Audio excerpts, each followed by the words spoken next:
Assalamualaikum warahmatullahi wabarakatuh. Perkenalkan, nama saya Irma Rianti dengan NPM 205100070 dari kelas C, Prodi Akuntansi Syariah, Fakultas Ekonomi dan Bisnis Islam, Universitas Raden Intan Lampung.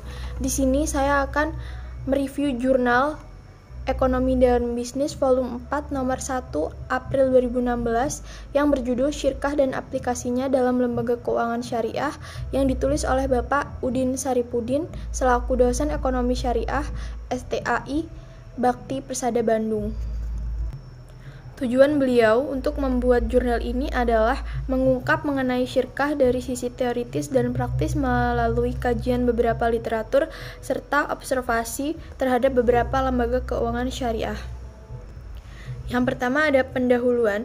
Syirkah atau syarikah adalah bentuk pencampuran atau perseroan dalam Islam yang pola operasionalnya melekat prinsip kemitraan usaha dan bagi hasil.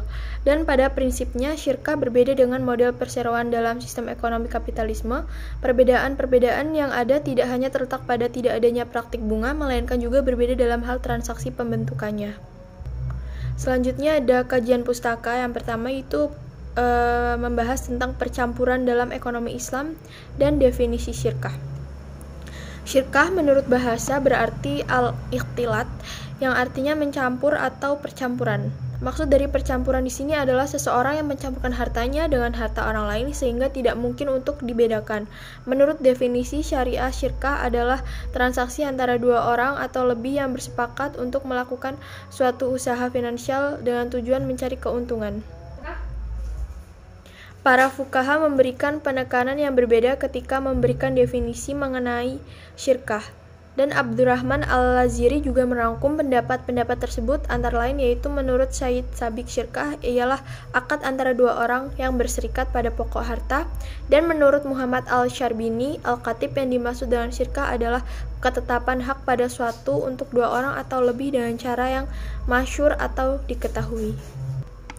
Yang kedua ada dasar hukum, rukun dan syarat syirkah pada dasar hukum. Hukum syirkah pada dasarnya adalah mubah atau boleh.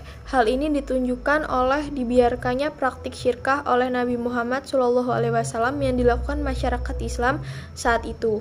Beberapa dalil Al-Quran dan hadis yang menerangkan tentang syirkah yaitu antara lain: sesungguhnya kebanyakan dari orang-orang bersyirkah itu sebagian mereka berbuat zalim terhadap sebagian yang lain kecuali orang yang beriman dan mengerjakan amal salih.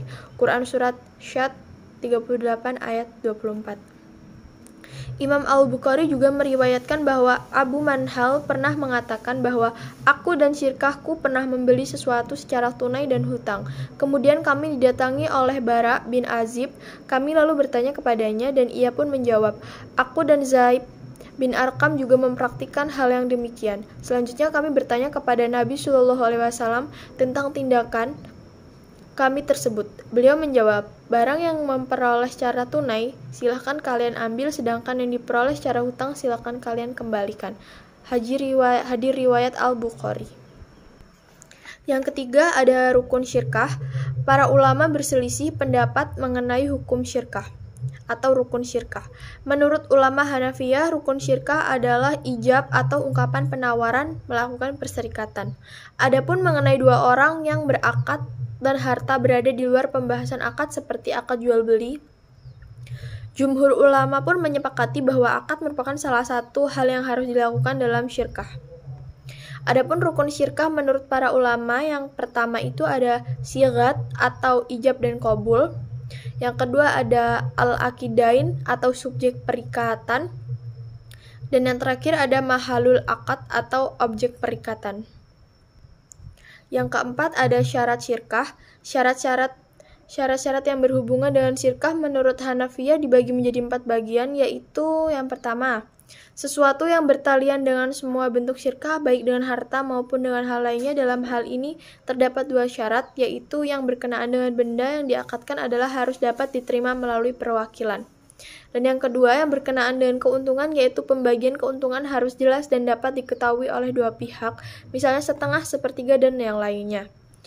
Yang B, sesuatu yang bertalian dengan syirkah atau syirkah mal atau harta. Dalam hal ini terdapat 2 perkara yang harus dipenuhi, yaitu bahwa modal yang dijadikan objek akad adalah dari alat pembayaran seperti rial dan rupiah. Dan yang kedua, dijadikan modal harta pokok. Yang ketiga, akad syirkah dilakukan baik jumlahnya sama maupun berbeda. Yang kelima, ada ketentuan syirkah berdasarkan fatwa DSN. Fatwa DSN nomor 08 DSN MUI 4 2000 mengatur mengenai pembiayaan musyarakah dengan ketentuan sebagai berikut. Yang pertama, ijab kabul.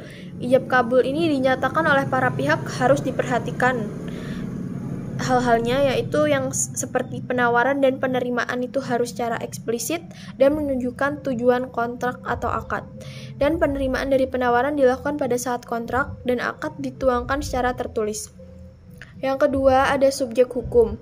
Para pihak yang berkontrak harus cakap hukum dan memperhatikan hal-hal. Yang pertama itu kompeten dalam memberikan dan diberikan kekuasaan perwakilan. Setiap mitra pun harus menyediakan dana dan pekerjaan, dan setiap mitra melaksanakan kerja sebagai wakil, dan setiap mitra memiliki hak untuk mengatur aset musyawarah dan proses bisnis normal. Yang C, ada objek akad. Objek akad pada musyarakah terdiri dari modal, kerja, keuntungan, dan kerugian. Dan masing-masing ditentukan hal-hal. Yang pertama itu ada modal, yang diberikan harus uang tunai, emas, perak, atau yang nilainya sama. Yang kedua, kerja atau pekerjaan, yang partisipasi para mitra dalam pekerjaan merupakan dasar pelaksanaan porsi kerja, akan tetapi kesamaan porsi kerja dan bukanlah merupakan syarat. Selanjutnya ada macam dan jenis syirkah. Syirkah secara garis besar terdiri atas dua jenis, yaitu syirkah hak milik atau syirkah al-amlak dan syirkah transaksi atau syirkah al-uqud. Syirkah amlak adalah persekutuan antara dua orang atau lebih untuk memiliki harta bersama tanpa melalui akad syirkah. Syirkah dalam kategori ini terbagi menjadi dua bentuk, yaitu syirkah ikhtiyariyah adalah syirkah yang terjadi atas pembuatan dan kehendak pihak-pihak yang berserikat, dan syirkah ijbariyah adalah syirkah yang terjadi tanpa keinginan para pihak yang bersangkutan seperti persekutuan ahli waris. Yang B, ada syirkah uqud, adalah persekutuan antara dua orang atau lebih untuk mengikatkan diri dalam perserikatan modal dan keuntungan. Mengenai pembagian syirkah uqud ini, para ulama fikih pun berbeda pendapat. Selanjutnya adalah untuk mengakhiri syirkah. Menurut Ahmad Azhar Bashir, terdapat 6 penyebab utama berakhirnya syirkah yang telah diakadkan oleh pihak yang melakukan syirkah. Yang pertama itu, syirkah akan berakhir apabila terjadi hal-hal di mana jika salah satu pihak membatalkannya meskipun tanpa persetujuan pihak yang lainnya. Yang kedua, salah satu pihak kehilangan kecakapan untuk bertasyaruf atau keahlian untuk mengelola harta. Yang ketiga, salah satu pihak meninggal dunia. Yang keempat, salah satu pihak ditaruh di bawah pengampuan.